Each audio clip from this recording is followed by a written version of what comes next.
In the 1970s, France dared to dream bigger than ever before. From the minds behind the legendary Citroën DS came a machine that defied convention, the Citroën SM. It was not just a car, but a vision of the future, fast, graceful, and impossibly advanced. This is the story of the French rocket that soared too high and fell just as spectacularly.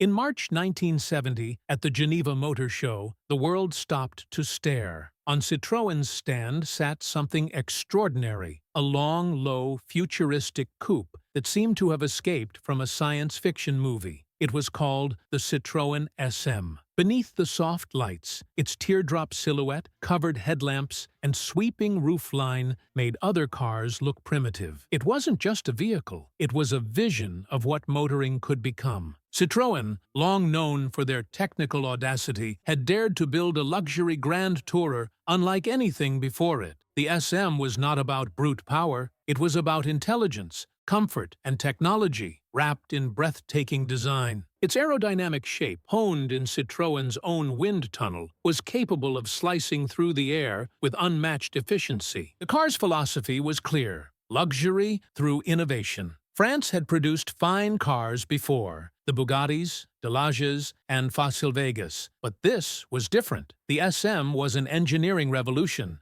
designed for the future. It promised stability at over 200 kilometers per hour, silent cruising, and fingertip steering in an era when most cars still fought their drivers. But behind this futuristic dream was a company stretched to its financial and technical limits, gambling everything on one audacious idea: that the world would fall in love with a French rocket. It did, briefly, but that love story would not last.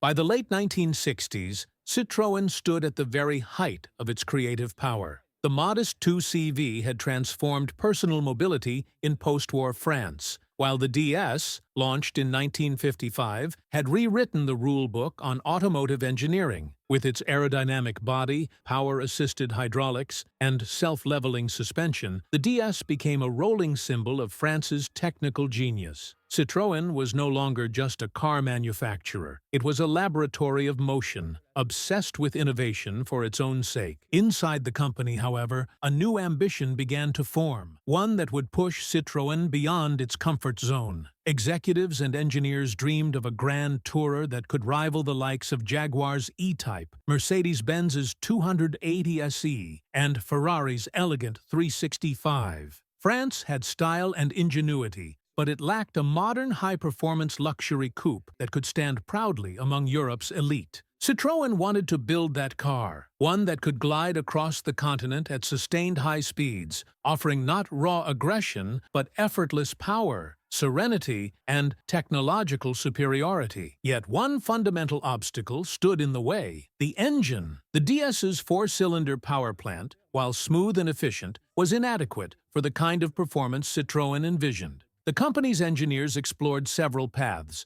from designing an all-new flat-six engine to experimenting with the rotary Wankel design, then seen as the future of smooth, compact power. But both ideas proved costly and time-consuming. Then came a turning point. In 1968, Citroën acquired Maserati, the legendary Italian sports car maker known for its race-bred engines and mechanical artistry. The union shocked the industry. A French company famous for hydraulic suspension and avant-garde design was now linked to Italy's most passionate builder of high-revving exotics. It was a bold, visionary merger, one that promised to fuse French logic with Italian soul. Under the leadership of Maserati's chief engineer, Giulio Alfieri, the man behind the iconic birdcage race cars, a compact, lightweight 90-degree V6 engine was developed specifically for Citroën. Constructed from aluminum alloy to reduce weight, it featured triple Weber carburetors, a high 7,000 RPM redline, and produced 170 horsepower. The result was an engine that delivered seamless acceleration, paired beautifully with Citroën's obsession for smoothness and refinement. This Franco-Italian partnership produced more than just performance. It created harmony. The SM's Maserati engine, combined with Citroën's hydropneumatic suspension and aerodynamic design,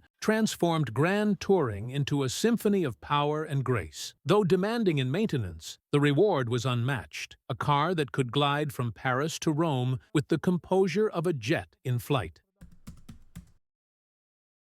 To drive the Citroën SM was to step into tomorrow. Every part of its engineering seemed to come from another world, one where cars floated instead of rolled. At its heart lay the latest evolution of Citroën's hydropneumatic suspension, self-leveling, fully adjustable, and capable of gliding over rough roads as if untouched by gravity. Whether carrying one passenger or five, the SM maintained perfect balance, automatically adjusting its ride height. The sensation was surreal, more like flying low than driving fast. Its braking system was equally unconventional. Gone was the familiar pedal. In its place, a small rubber button controlled an ultra-high-pressure hydraulic circuit, offering instant response and astonishing stopping power. It demanded precision, not force, an innovation decades ahead of its time. Then there was the steering. Duravi, Citroën's crown jewel. Speed-sensitive and self-centering, it allowed the wheel to return to dead center the instant you released it. At parking speeds, it felt effortless. At 200 kilometers per hour, rock solid. In 1970, it was nothing short of science fiction. Step inside, and the SM's futuristic spirit continued. The cabin wrapped around the driver like a cockpit, finished in brushed aluminum, deep carpets, and elegantly curved surfaces. The single-spoke steering wheel, controversial but iconic, symbolized Citroën's belief in minimalism and safety. It captivated presidents, artists, and dreamers alike. From Salvador Dalí to French President Georges Pompidou, its owners saw in it a reflection of creative ambition. For a fleeting moment, the SM wasn't just transportation. It was a moving symbol of what humanity could achieve when engineering met imagination.